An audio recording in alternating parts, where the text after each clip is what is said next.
Now let's reflect this and relate this to physics and practical application. If you have a vector which is given to you as 2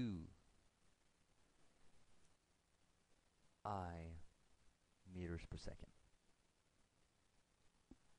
and I'm going to go over the units in a second. This is telling you how fast you go, which is also the speed. This is telling you the direction. If you have a negative sign, the negative sign will give you complementary information on the direction. So whenever you see a negative sign for velocity, it has to be linked to the direction.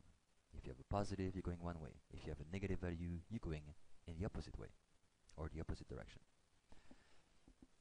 If you have an acceleration, which is defined the same way, 2I,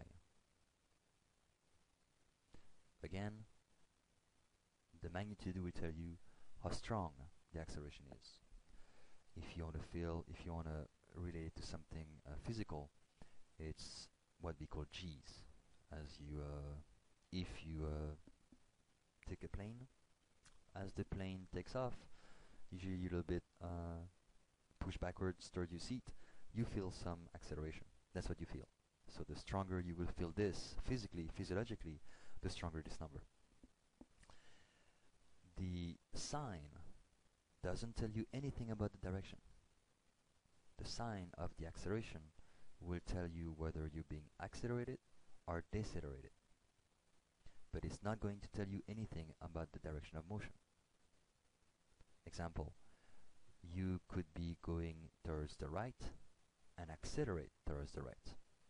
In this case, both V and A are positive. But you could be moving towards the right and you could hit the brake as you travel towards the right. If you hit the brake, you're going to change your velocity in a negative way. You're going to slow down.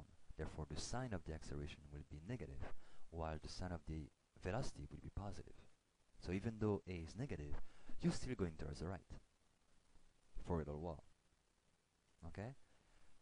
So the sign of the acceleration doesn't tell you anything about the direction of motion. It only tells you whether you speed up or you slow down. Obviously, if A is a negative, it means that dv dt is negative. In this class, we are going to be dealing with objects going forward in time. I repeat, in this class, we're going to be dealing with, first of all, massive objects. Second of all, real mass. So we're going to stay away from particles that have imaginary mass. And third, we're only going to be dealing with objects that are evolved forward in time.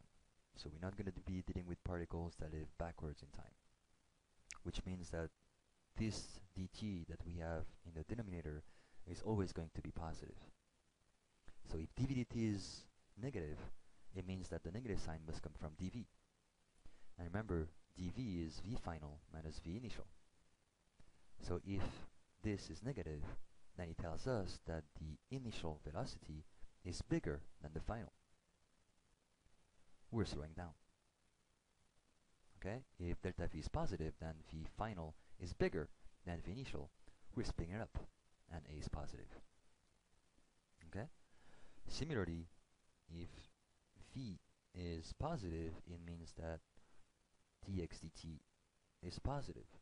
Since dt is always positive, it means dx is positive, meaning that x final is bigger than x initial.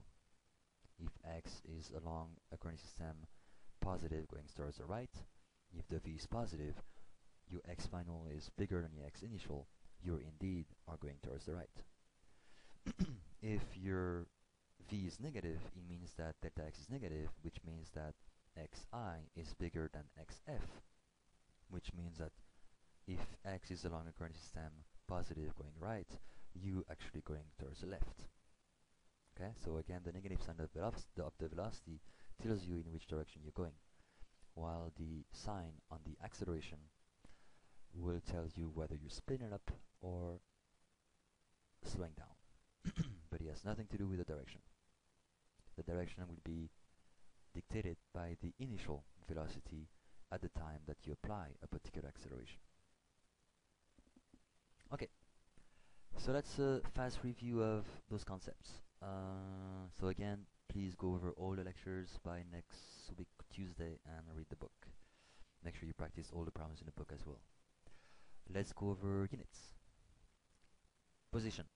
We're going to be using SI units in this class, which is from chapter 1, seconds for time, meters for distance, and kilogram for weight.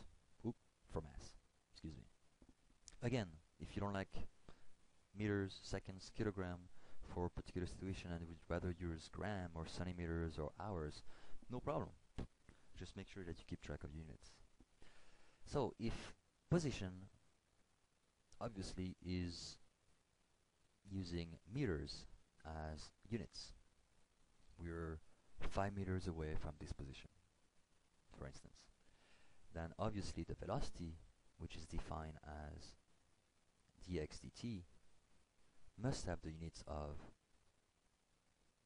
meters per second. Meters on the top, because if x has units of meters, if you minus two distances, you obtain a new quantity of the same units, which is distances, therefore meters. Similarly, in the bottom, time is in seconds. If you minus 2 times, you obviously have seconds again. Since v is defined as dx divided by dt, then you end up with meters divided by seconds, which I will many times write meters per second. Same thing. Similarly, if A is dv dt, and v we know is in meters per second, we're going to divide this again by seconds, so obviously the units are meters per second squared, or written like this. Okay? Units are fundamental to this class. Whenever you get a results after algebraic manipulation and you want to check, always do units analysis. Make sure that you always include units in your answers as well. For every test questions where you're being asked to figure out a force or velocity or an acceleration, you would be expected to put both the magnitude, the direction, and the units. I will take out points if I don't see the units.